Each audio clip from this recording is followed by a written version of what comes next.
বিহারী শ্রী সচিনন্দন আজ করে জীবের আয়ু ক্ষীণে দেখে তিনি আজ অবতীর্ণ হলেন। আর অবতীর্ণ হয়ে বলছেন কি গো নানার তো চড়ে গেছে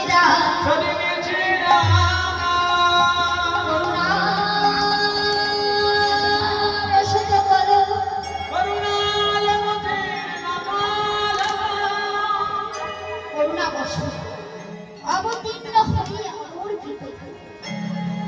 যাহা কোনো ঝুঁকি সেই ধন